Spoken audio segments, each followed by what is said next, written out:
Servus Männer, greetings esteemed listeners. Today I want to present to you the analysis of the election of this weekend, of this Sunday, February the 23rd. We will look together at the details. Now there are some things that I've presented many times already. These are well-known trends. I want to go over these really fast so not to waste any time. But I can already tell you there is a very new and disturbing trend now in Germany, a certain development that we have been warning Germany about, but now we really see it materialize in front of us. Now we will be looking at the actual election data as well as the exit polls, which are very interesting here in Germany, I have to say this time. So let's jump right into it. We see now here, and this is the big thing that that wasn't really clear on Sunday night yet, that the BSW didn't make it into parliament. They have 4.97% of the vote, of the second vote, so to speak. And that means that they are about 14,000 votes short of making it into parliament as a faction. So they won't be represented in the German parliament, in the Bundestag. Now I should explain now that there are two votes that everyone has, a first vote and a second vote. The first vote is for your direct representation, your MP basically, that represents your district in Berlin. And this has been weakened quite a bit now. There is a new law that took effect and it basically shrinks the Bundestag. It reduces the number of seats, which is technically a good thing because our parliament was huge compared to the size of Germany, and considering other parliaments in the world, German parliament was huge and it was growing every year. But it means now that you can win your district directly, but you won't make it into parliament because the first vote doesn't count as much anymore. It is the second vote that everybody can cast that is more important now, and this is where you vote for a certain political party in general.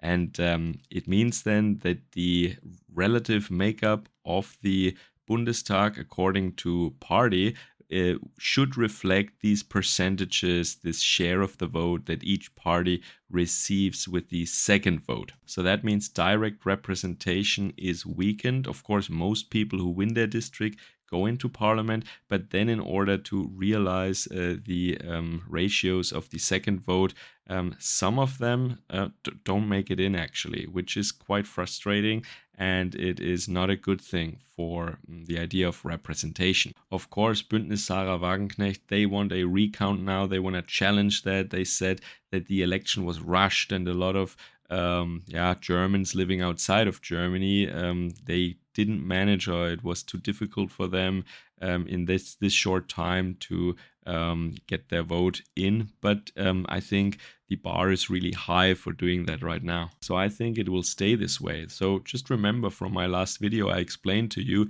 that if the BSW had made it in, it would have been much more awkward, much more difficult for the CDU under Friedrich Merz to form a stable coalition. They would have needed two parties instead of one now. And I think it's pretty clear, and they started negotiating already. He wants to form a coalition with the Social Democrats, the party of our Chancellor Olaf Scholz, of the last Chancellor. And this is typical uni-party style. You vote for the so-called opposition, but you get the same thing again. So the CDU and the SPD at this point, and I would include the Green Party, the FDP, all of them, Die Linke, they are just different wings of one party, basically. The only actual opposition is the AfD, and this is why the mainstream and everyone in power fights them. But anyway, I shouldn't explain too much now. We have a lot of data to go through. So here you can see the first vote, the Erststimme, a map here, a representation of Germany. You see that most districts were won by AfD candidates in central Germany, that you see at the eastern side here. And the west is basically dominated, especially the south, by the CDU. Now the AfD and the CDU could flip a lot of districts, and the Green Party and the Communist Party a few of them. Now for the Zweitstimme, the second vote, the party vote, it looks very, very similar, just that the Social Democrats have even less of a dominant position here. And if you look at the second strongest party, you can see that especially in southern Germany, the AfD has position 2 very, very often. So that means the AfD is not only strong in central Germany, as the map of the winners that I just showed to you might suggest. No, in southern Germany especially, they became a really strong power now, in second place after the CDU, CSU of course, but strong nonetheless. They have over 20% in many districts in former West Germany, but I should say rather in southern Germany. It is these northwestern people that are really liking the Social Democrats and the Green Party, I should say. Now let's look at what party gained at the expense of what other party. The BSW didn't lose to any party because it's the first time that they're on the ballot. And you can see here that the former large parties, SPD and CDU, they are continuously losing votes to the AfD, and also to, well, the Green Party not that much, and Die Linke, well, also not so consistent. It's mostly the AfD really that is starting to gain votes here over time. So let's look at the winner of this election, the Union, that means the CDU, CSU under Friedrich Merz. They gained a lot from the Social Democrats and especially from the FDP, given the fact that the FDP is a smaller party. They also could mobilize some non-voters. That means people who didn't vote for anybody last time, and also minor contributions from the Green Party. They lost over 1 million voters to the AfD and also some to the BSW. Anything that is below 100,000 I would consider noise here actually. Now the AfD just lost a few voters to the BSW, but they gained from so many different channels: non-voters, Union, FDP, SPD, Linke, even Green Party, all over the place. Now the SPD of course mainly lost, and they could get some disgruntled FDP voters, but they could also mobilize a considerable group of former non-voters. The Green Party basically mainly lost to the communist Linke and to the Union parties, which already tells you a lot about these former Green voters. The Green Party is really shrunk down now this time to their share that comes from die-hard, hardcore voters. And these are the people that would always vote for the Green Party. I told you, they're completely decoupled from the German industry, from the economy. They are employed by the state, or they work in some NGO, some globalists. They are personally not affected by anything that pretty much goes on in Germany. And they would always vote Green because the climate is so important, and anything else that happens, all the other real problems that we have, they're not really affected by that at all. And now we come to the more disturbing development that I announced in the beginning of the presentation. It is the former Socialistic Union Party of the GDR, SED. It is the party Die Linke. Now they could gain from a lot of leftist parties, and yes, I include the FDP and the Union Party explicitly into the group of leftist parties. They are by now communist leftist parties really. And I was attacked in the past for using the word communists for people that live in the present and not just for like Stalin's era or something. But you guys have no idea. These people are actual real communists. And yes, they don't look like that anymore as they did like in the 1920s or something, and they might not talk like that even anymore, but they are nonetheless actual communists. This is what they're fighting for. This is what they want. They are dangerous, they are criminals, and they are on the rise, I'm telling you. And of course, the FDP just lost to everyone, and I hope that they are really done for right now, finally. And I have to tell you, when it comes to the BSW, yeah, I told you last time I really want them to be in because I want it to be awkward and inconvenient for Mr. Merz. But at the same time, well, of course, I'm glad that they didn't make it into parliament because they are just a tool of the establishment, as I told you, that was created specifically in order to suppress AfD, real, tangible AfD victories in our eastern states in central Germany, during the last fall. And they are pathetic liars, and they were hyped as this immigration critical or skeptic party, but in fact they have a lot of very exotic people among their ranks, and they said that they want open borders and maximum irregular migration, no checks, no boundaries, nothing. So this is all you need to know. And the Communist Party Die Linke is of course no different. They want absolute open borders and they want more migration. They said 1 million per year would be not a problem.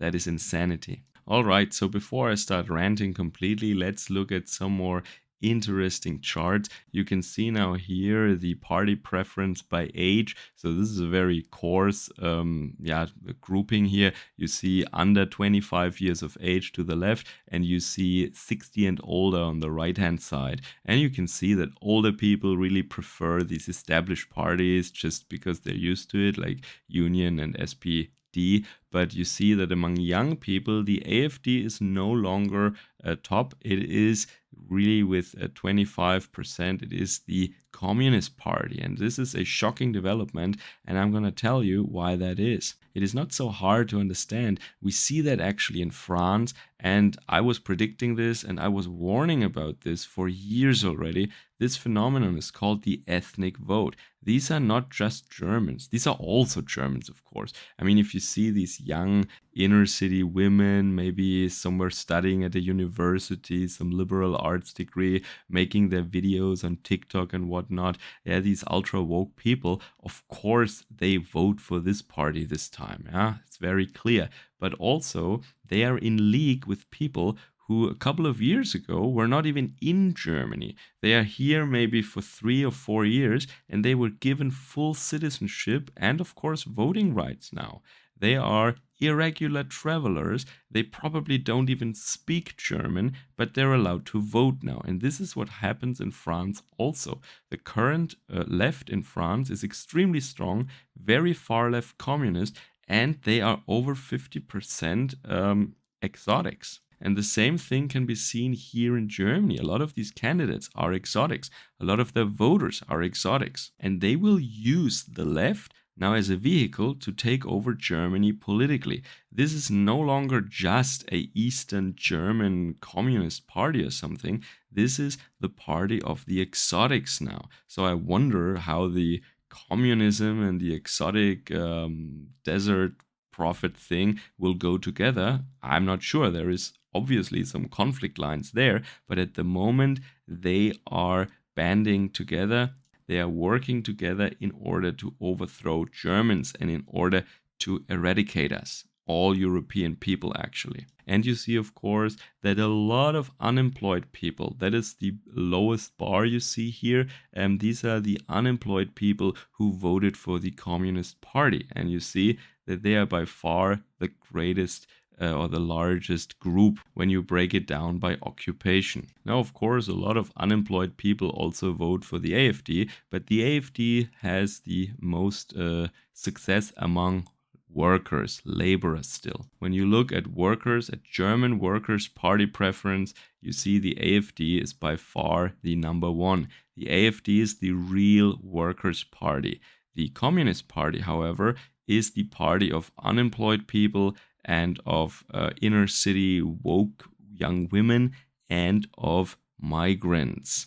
Now, if you break it down by men and women, men on the left, women on the right here, you see, that the AfD, of course, performs better among men. They're still doing reasonably well among women, but you can have a little closer look at that. You now here see polar opposites. On the left, you see young women in cities. On the right-hand side, you see old men in more rural areas. And here you see these old guys, they really prefer the CDU, even though they were the ones who opened the borders and they're the ones who will not change a thing. And these younger urban women, they really like their communism. And they're probably unemployed at the same time. Yeah?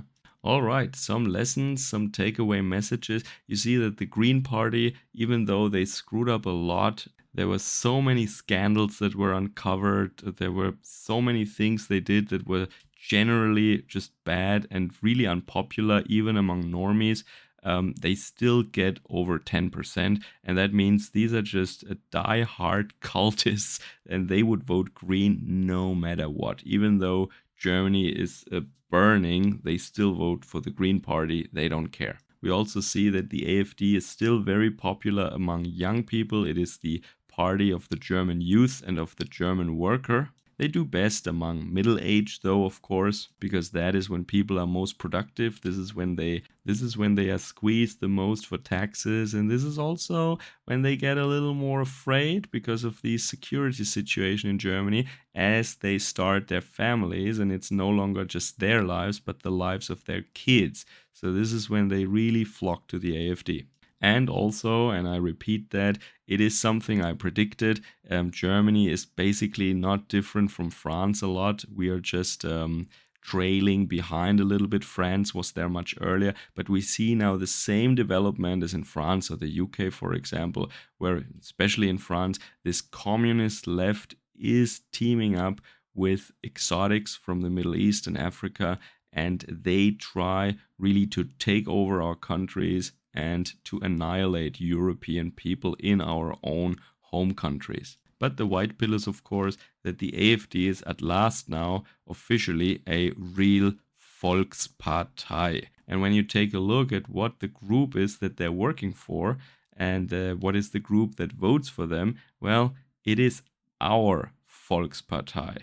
The other parties might have a lot of votes also, but they are not working in the interest of our Volk. So there may be a Volkspartei, but the Volkspartei of another people, not of our people. So the AfD is the only German Volkspartei, and that is something to bear in mind. And right now, just like last time, they are the only opposition party in the Bundestag, but now they are also officially the largest opposition faction. So I will keep you updated about the progress with the coalition talks and also expect some rants about Mr. Merz in the coming days. Now, if you like this material, if you find this information valuable, please share my videos, pass them on to your friends, and also leave a like and a comment if you wish. You can also support me via Patreon or Subscribestar. Links down below. Take care. Servus, Kameraden.